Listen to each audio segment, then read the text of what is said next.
千里之行，始于足下. A journey of 1,000 miles begins beneath the feet. We now gather in the Tao to travel the journey together.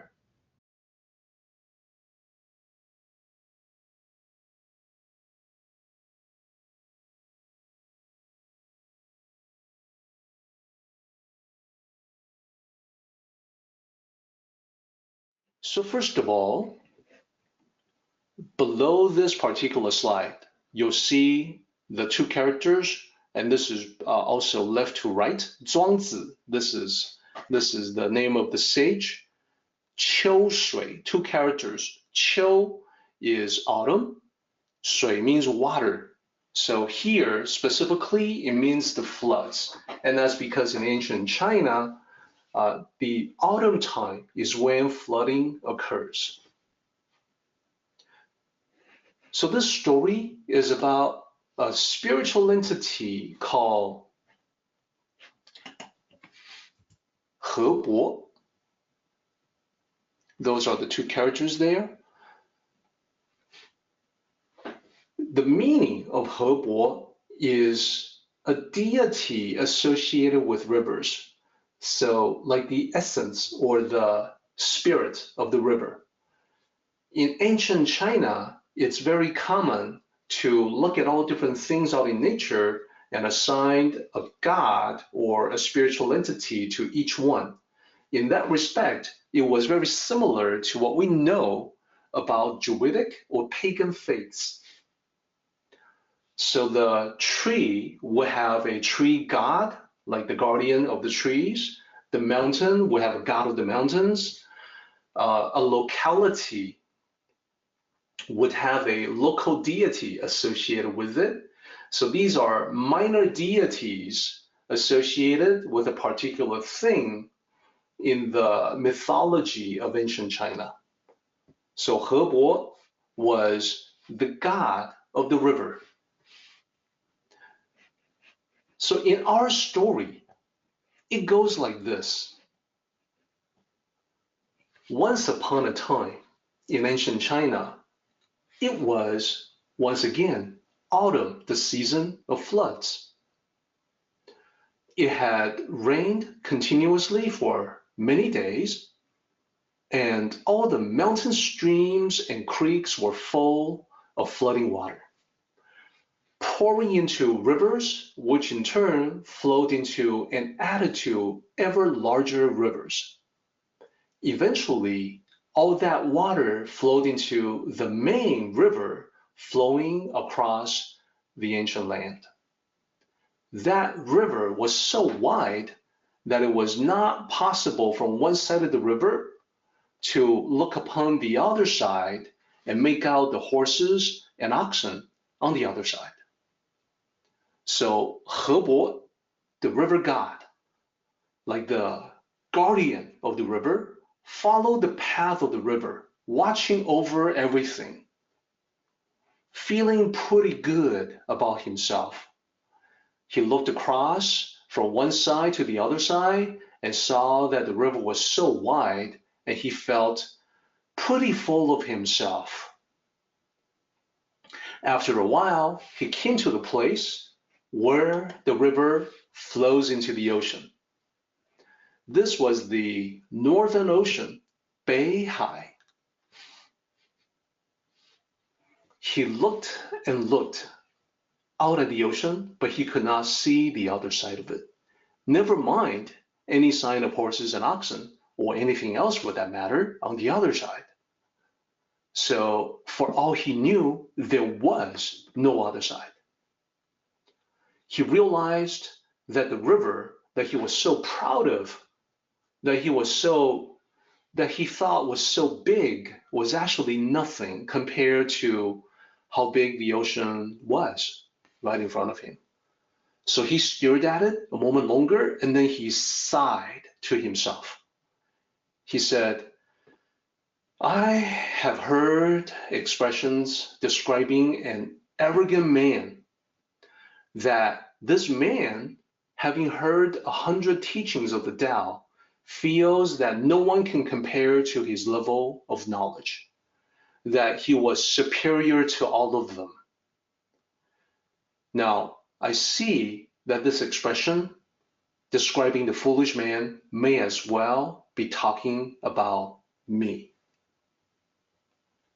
And what he meant was that he was so arrogant, just like the man was, thinking that he was superior to all.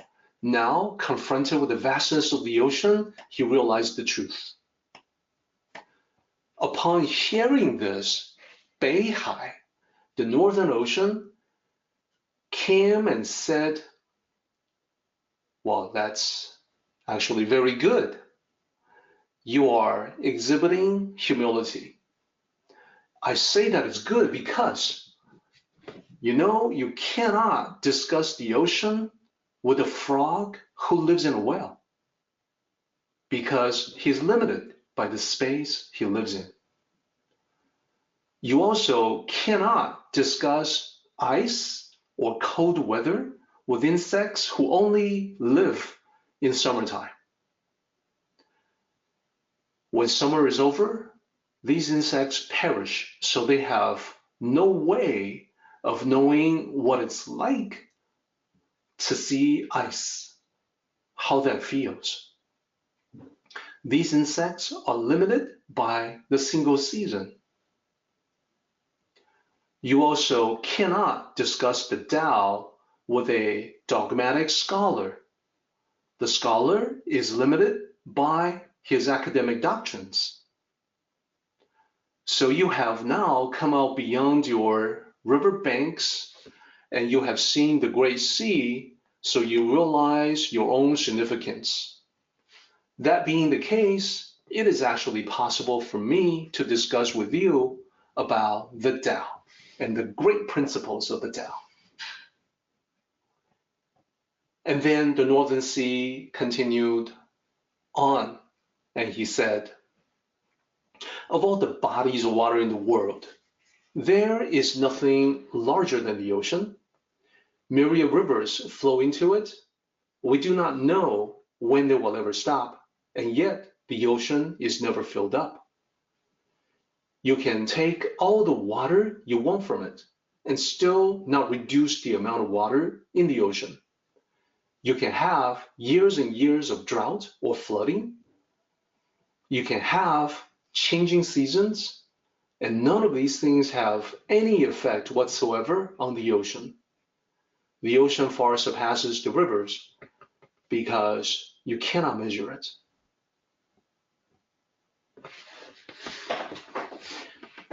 And yet, although I represent the unlimited ocean, I have never felt that I am great, said the Northern Sea.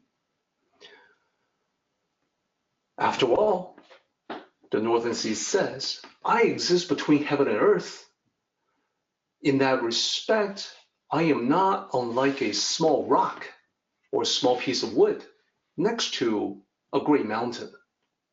I see this so clearly that it's impossible for me to be full of myself.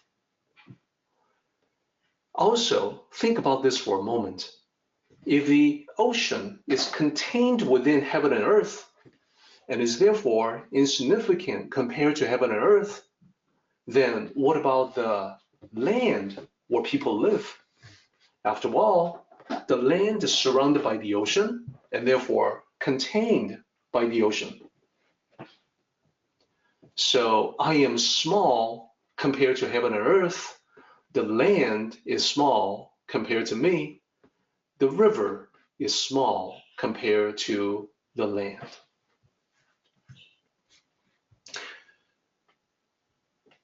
And speaking of man, when we talk about all the things of creation, the numerous kinds of living things out in the world, man is only one of them, only one of this multitude. And we also can talk about the places where humans live, where they are the most numerous. And yet, all of the areas where grains and foods are grown, where boats and carts go back and forth, that is only a small fraction of all the land. So compared to everything else, including heaven and earth, is mankind not like a little hair in the body of a horse? And yet, with mankind, you'll have all the kingdoms, all the wars waged by kings, all the people who go forth and do their work every day. All of that is nothing more than that little hair. So one particular ancient ruler became known for giving up his kingdom, and Confucius, the scholar, passed himself off as knowledgeable because he talked about all this.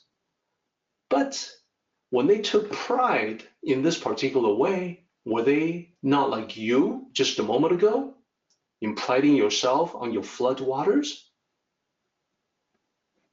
So upon hearing all this, the river god felt like he had attained a new perspective, and he was beginning to understand. So he asked the northern sea, Hebo, the river god said, what if I recognize the hugeness of heaven and earth as the greatest, the most significant, and then I recognize also the smallness of hair as the least significant or the smallest? What that do? So the northern sea said, no. There's no end, he says, to measuring things, no stop to time, no constancy to the division of resources, no fixed rules to beginning and end.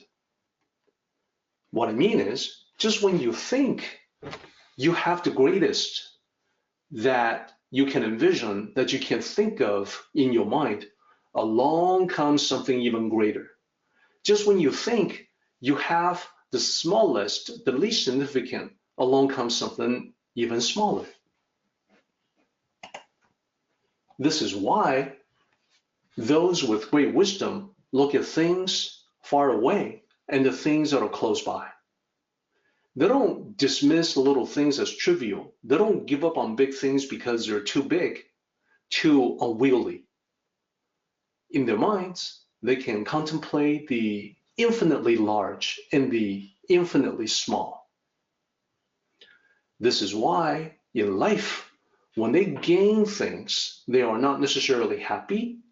When they lose things, they are not necessarily sad.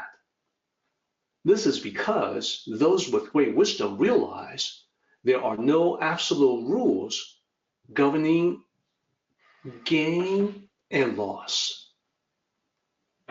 Just when you think you have gained a lot, along comes more. Just when you think things can't get any worse for you, they get worse. It's like that with life. Those with great wisdom, they don't necessarily rejoice in living many times longer than other people, nor do they necessarily think it's a disaster if they were to die young.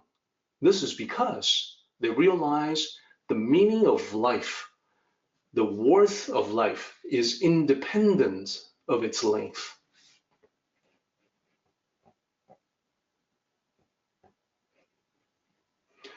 So upon hearing all this, the river god said, well then what are the things I should do and not do? How do I take, receive, pursue, or relinquish anything? And the river god said, the Northern Ocean responded, well, from the perspective of the Tao,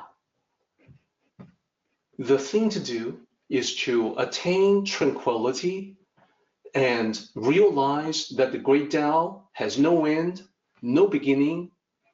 It is always constant, always eternal.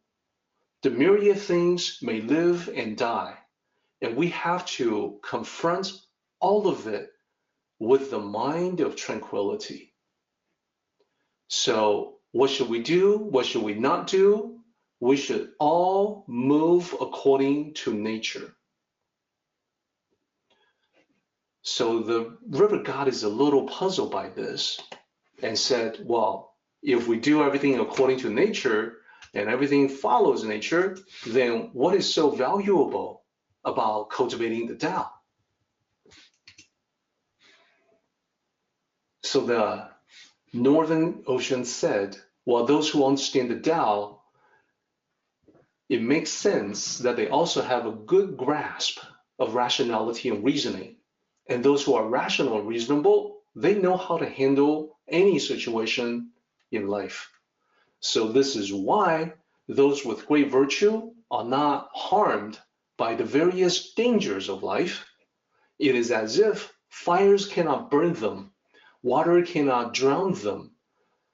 When it gets very hot or very cold, it does not disturb them. The fierce animals cannot harm them. This is not because they are different from other people.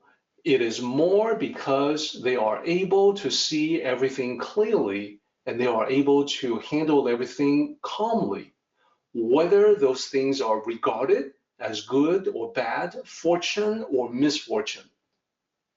This is why nothing can harm them. So all of this because they move in accordance with the natural rather than the man-made. Upon hearing this, the river god said, well, what is natural? What is man-made? And the Northern Ocean concluded, let me give you some examples. Cows and horses have 4 legs. That's natural. But if you put harness on the horse, put a ring through the nose of the cow, and put a rope around that, that is man-made. It's a contrivance.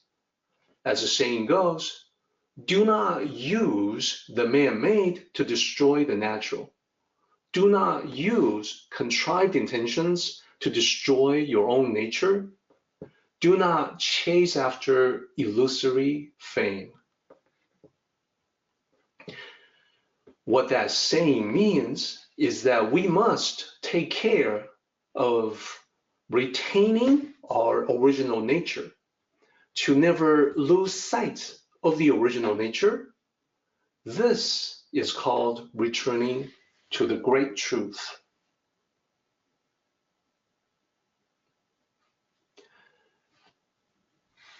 So I find quite a few things fascinating about this exchange that Zhuangzi wrote between Hebo, the river god, and Beihai, the Northern Ocean.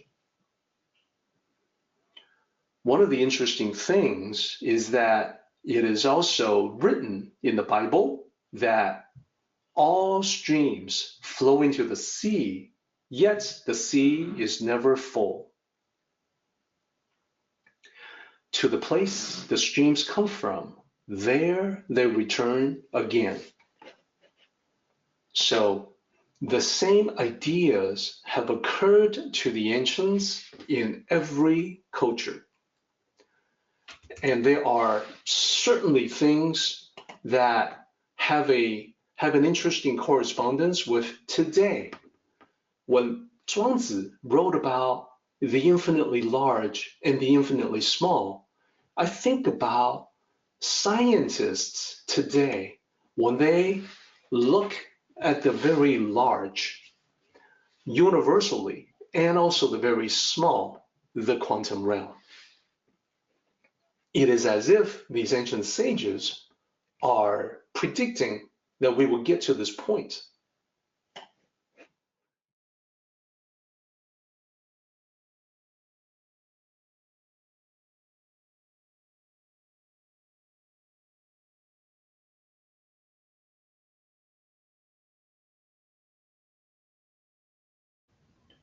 Our meeting has come to an end, but the journey continues on. Let us travel safely. Until next time, may the Tao fill you with peace and happiness.